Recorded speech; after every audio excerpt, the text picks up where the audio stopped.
wondering if you're feeling better now that you've been up here for a bit working with us than you were before you came in. No, very frankly, I feel a hell of a lot worse because all the junk's coming my way. Now, if John Morton got up here, I'd feel a hell of a lot better because some of the junk would go his way.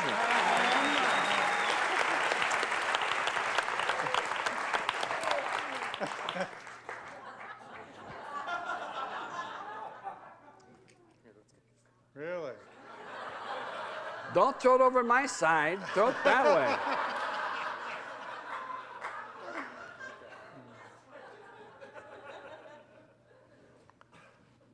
Feeling better?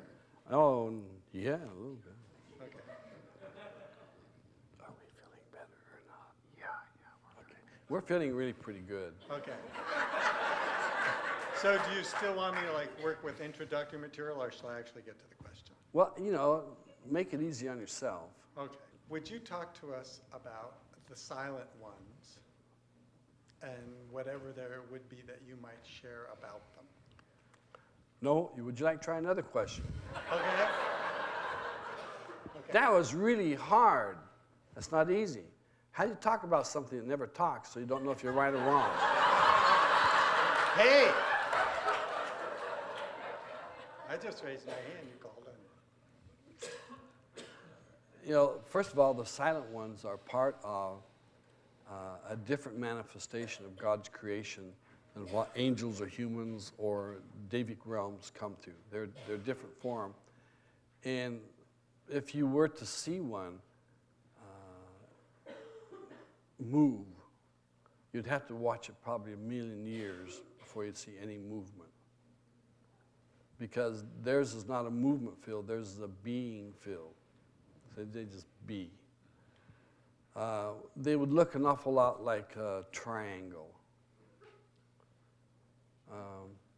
Maybe the type that, let's see if there's one over there, the type you might hang on a Christmas tree.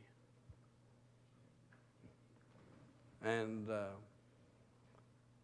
they have kind of a color of alabaster. And they move their viscosity according to what's going on in any particular energy field. And their jobs are really to hold and maintain. And it only takes a few, one or two, maybe three, to handle all of this universe and everything that's in it, or will ever, ever, ever, ever, ever be in it. So a silent one is God's creator. When God spoke, it was not the silent ones who spoke, but were the silent ones who amplified the content of that. Because when God spoke, he didn't need anybody else to speak for him. So the message of the speaking is already done.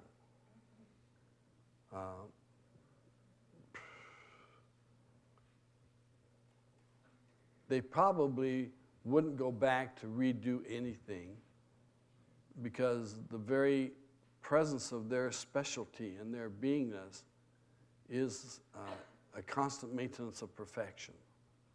Now, usually perfection by itself is constant, except most things that we look at as perfect don't move. Statues, paintings, things that move, have any kind of movement, river, wind, snow, water, animals, will not be able to enter into perfection because they're going to be falling apart.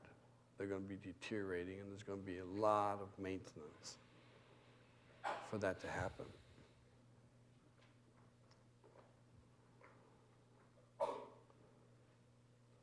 The silent ones, because of their maintaining ability, gives the absolute appearance of purity. But there cannot be absolute purity in any of the lower levels of creation. Because pure is not a designation as much as it's a maintenance process. And so we're maintaining the process or stabilizing all the universes. and the galaxies and the solar systems, it's done by God's whim.